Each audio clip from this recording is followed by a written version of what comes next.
I make my grand return to the world of Fodlan yet again. Wah. Winter jacket, because I'm freezing.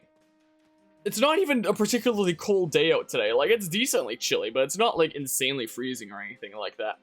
But I guess when you do a final exam on discrete math, your whole body gets thrown out of whack or something like that. I don't know. So, yeah, I believe this chapter is now the time skip. So, I just wanted to get all those support conversations done, just in case any one of them was like, "Oh, you missed your opportunity to deepen this bond," or whatever the heck, you know? So just be on the safe end of things. So, I guess it's set to easy mode right now, just for the sake of bum rushing through stuff that we've already done before. And I figure that we can talk a little bit about Fire Emblem Engage, because there was some interesting news for it recently. Like, I've discussed Fire Emblem Engage on the channel a decent bit already. Let's see here. Yeah, sure, I guess so. Just so that she's, like, officially in my army and, like, trainable in the barracks and stuff like that. It probably doesn't matter here what I do all that much. Hold on. Wait, before we get into conversation, let's just see who needs bonds and stuff. No, it'd be supports, right? I thought it was in unit information. Support info. Yeah, it is. It's been a while since I played this game. My unit Mercedes, I guess? I don't know. Let's see here.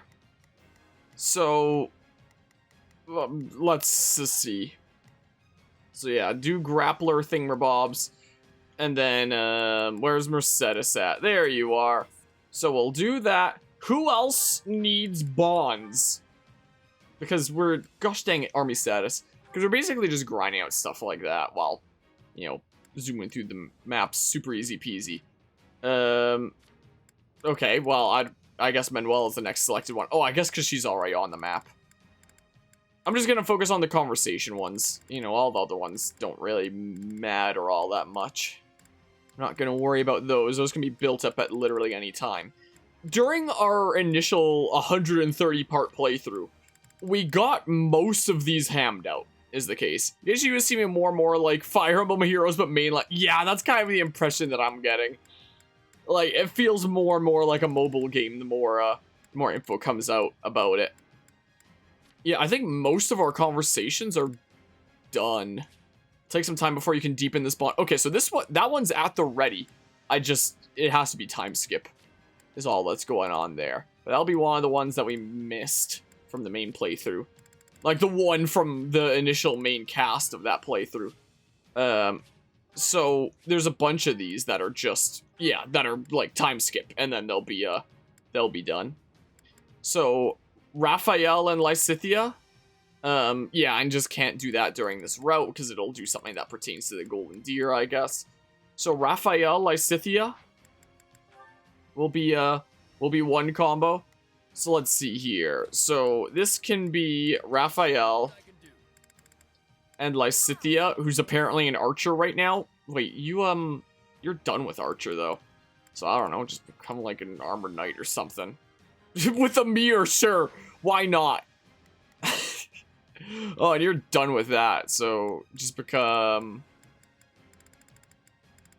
I don't know. Sure. That crescent sickle.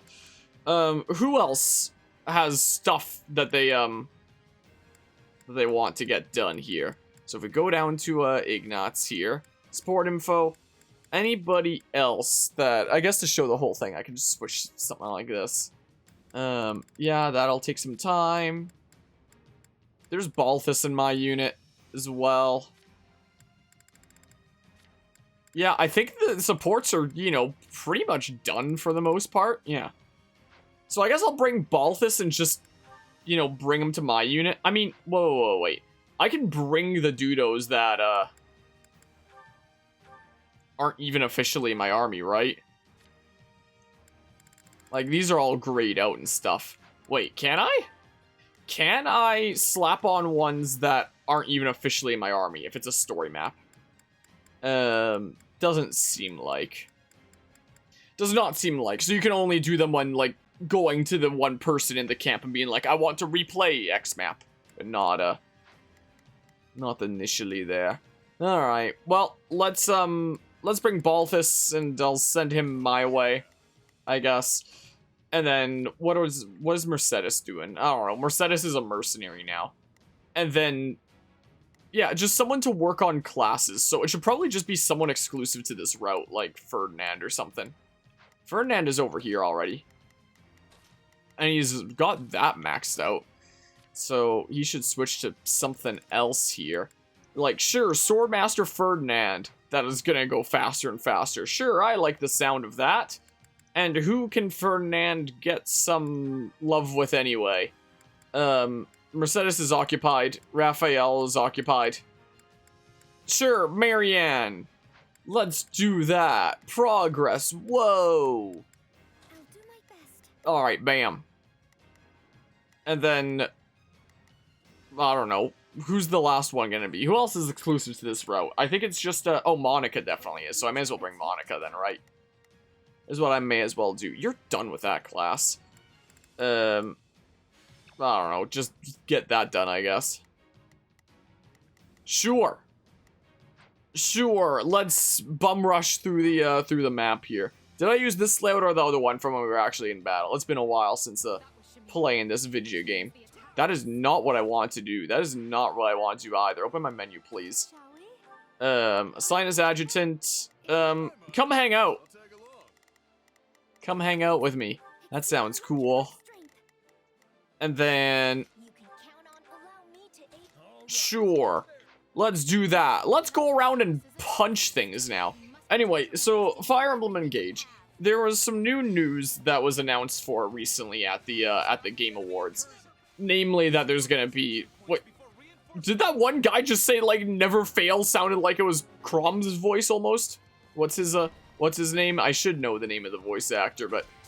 Alright, well, time to bum rush through things here. Oh, yeah. Easy mode while over-leveled on New Game Plus in a nutshell. Let's just get through it. Okay, this layout to show the map and stuff is what we do. Whee! And I guess Day 1 DLC is not really anything new for Fire Emblem at this point. There's a lot of Fire Emblem games that have to... I don't think Three Houses did it, though, right? Hello, Clever Retort. Wait, Clever Retort not found. I'm sure that there's probably a whole bunch of things if I had to hazard a guess there. Defeat Shamir. But yeah. Now that would be pretty ironic there, wouldn't it? That would be the definition of irony there, huh? Sure, let's just go this way. Is what we'll do. Wah! Wah, wah, wah. But yeah, anyway, Day 1 DLC. There's a lot of Fire Emblem games that have done it.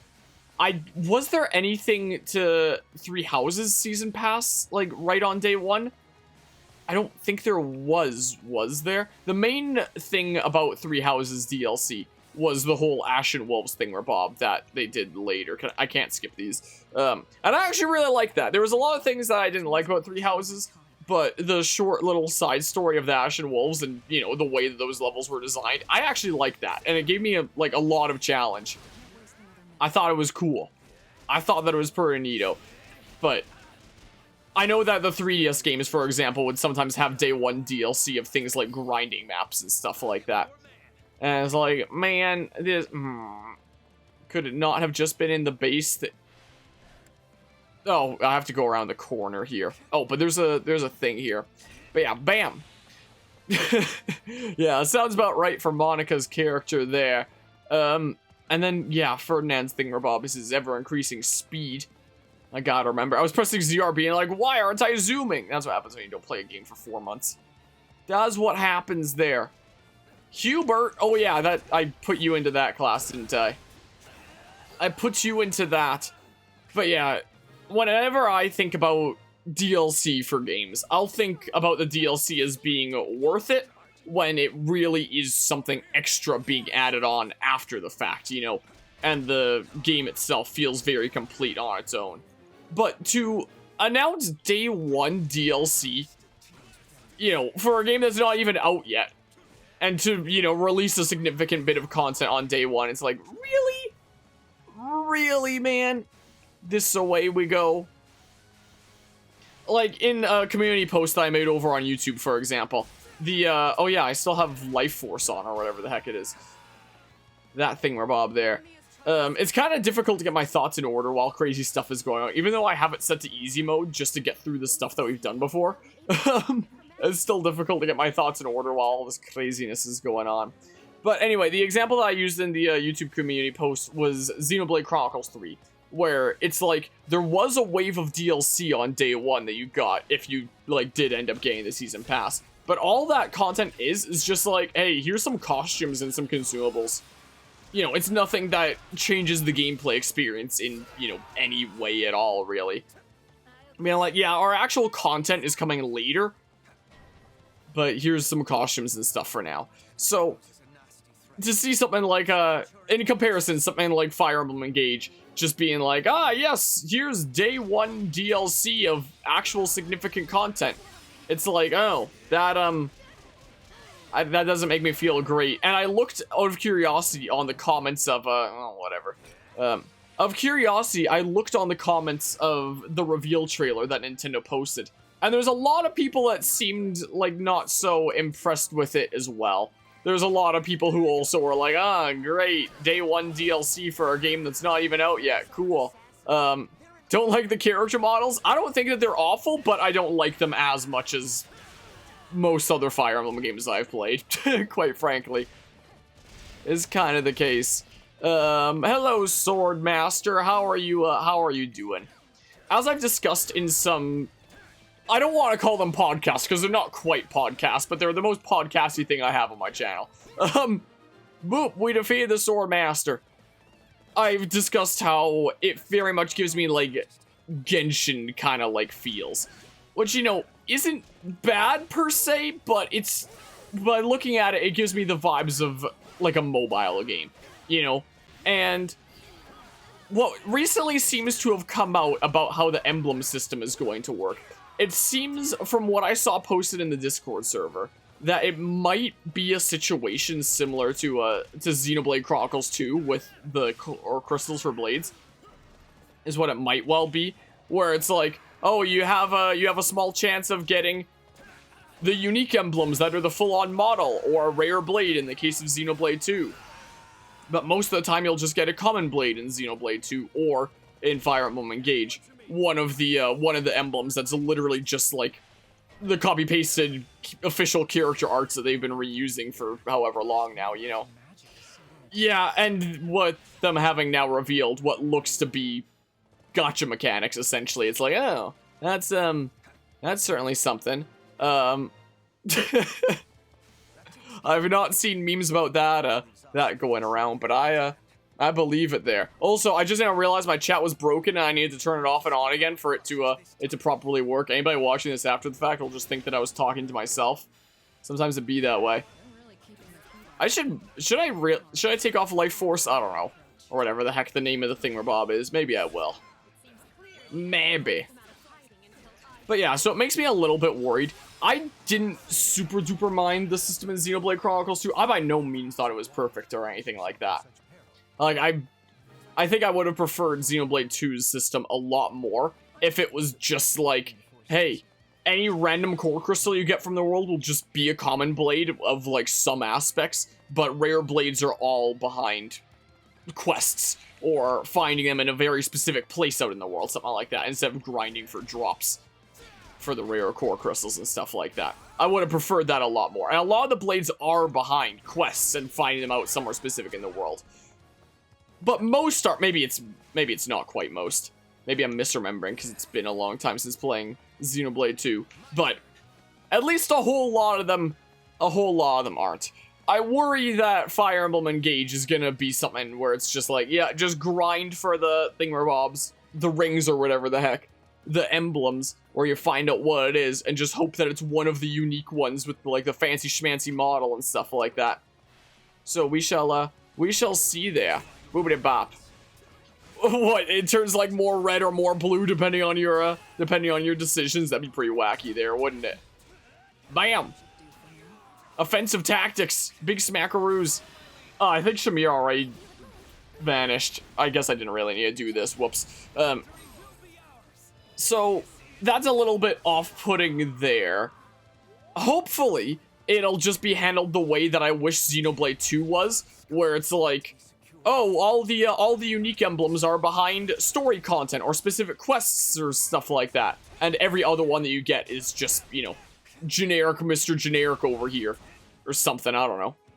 Maybe we shall see. But it makes me really, really worried about the grind of, like, getting emblems and stuff. And another big concern of mine that I've talked about a little bit before is just the idea of how many emblems are there gonna be, of, like, the unique emblems, that is. The full-on model thingamabobs.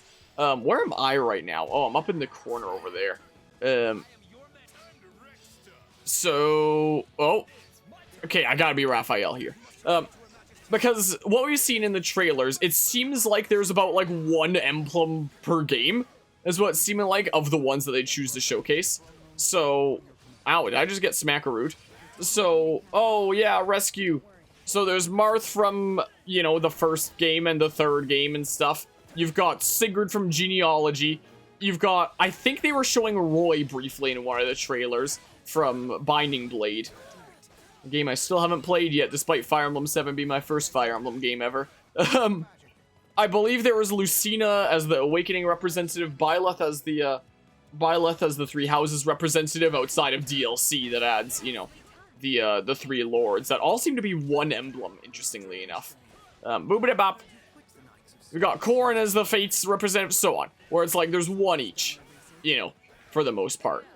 And who knows how many games total are gonna end up being represented. So,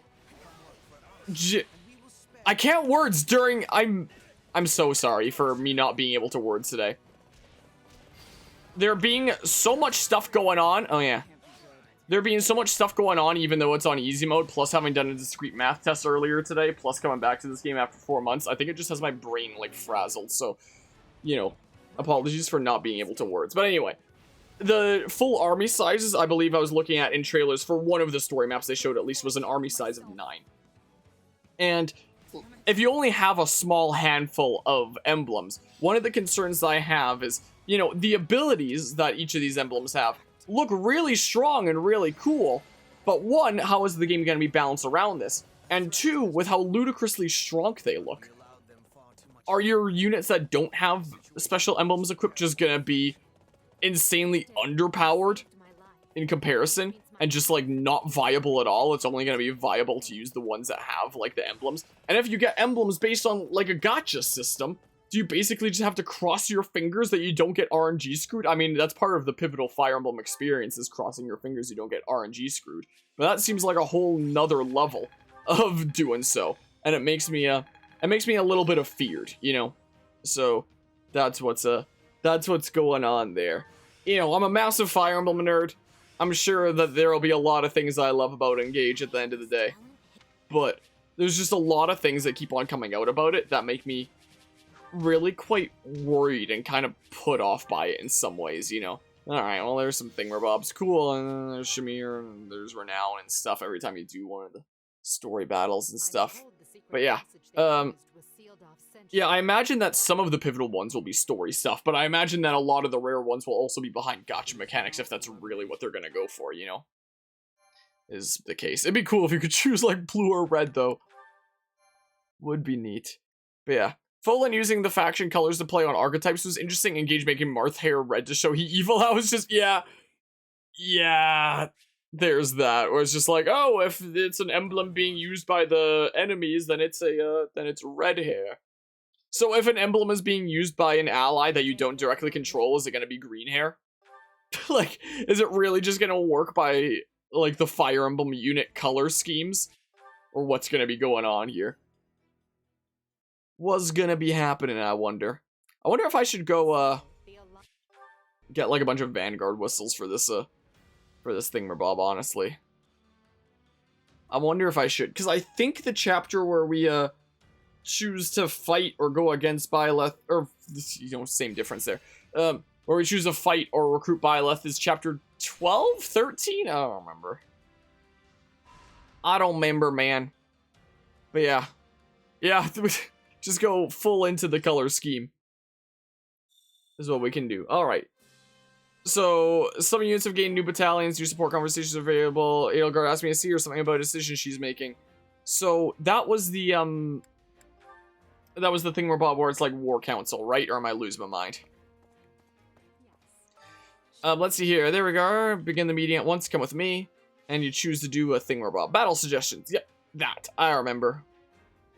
When I have any suggestions, how I prepare for battle, slightly increase the class experience gained when training a class that wields swords, slightly increase the experience gained when training a class that wields axes, slightly increases the class experience gained when training a class that wields gauntlets.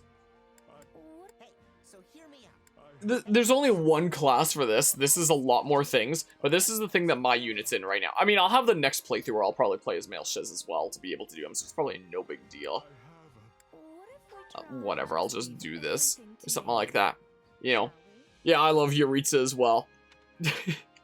He's certainly the guy.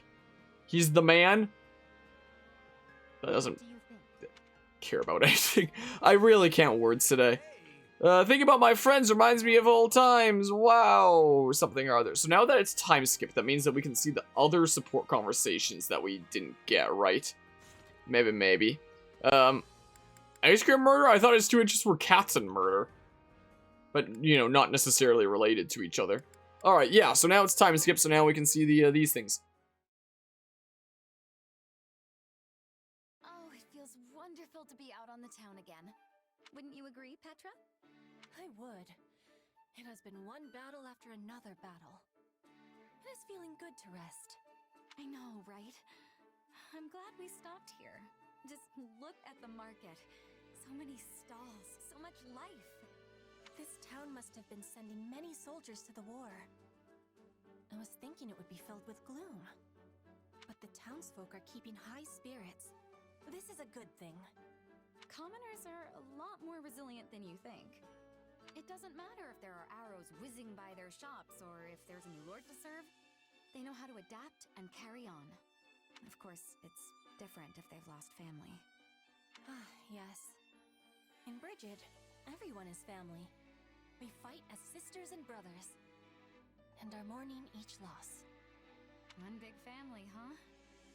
Can't say that for Fodlan. It's a beautiful idea, but it must be awful in wartime. I can't imagine feeling like I've lost a sibling every time a person dies. Yes. Times of war bring much sadness.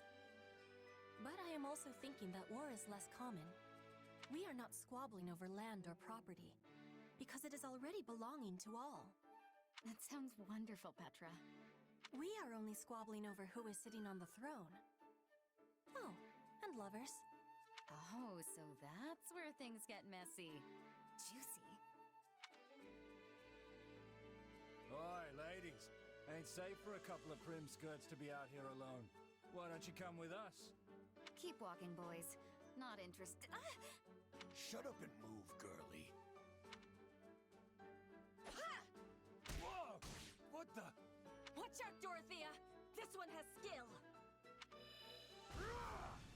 Well, that was incredibly uncivil of them. It didn't even transition out, it just cut from black to... Okay. Are you alright? You aren't hurt, are you? I am well. And you? Not a scratch. I'm so relieved those brutes didn't mess up that silky face of yours. But I am not wearing silk upon my face, Dorothea. No, I'm talking about your skin. It's lustrous and smooth, you know? This is a strange comparison. Silk is easily damaged. My skin has strength. Here, feel. That's alright. I can tell just by looking. Then you are knowing that my skin is like steel, not like silk. I am thinking we should be taking more care from now on. You are precious to me. I do not want to be losing you to thugs. One of them was a capable fighter. Please take my apologies for placing you in such danger.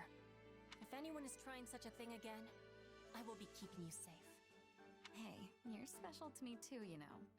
And no one's gonna lay a finger on your head while I'm around.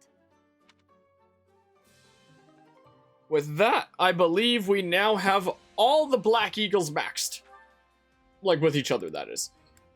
Should well be the case. Neat. I think we have, yeah, we have a whole bunch of dudos in the back. Like, I think several people, yeah, there's a whole bunch of people that want to talk to Lawrence now. So I'll have a look-see at what they have to say.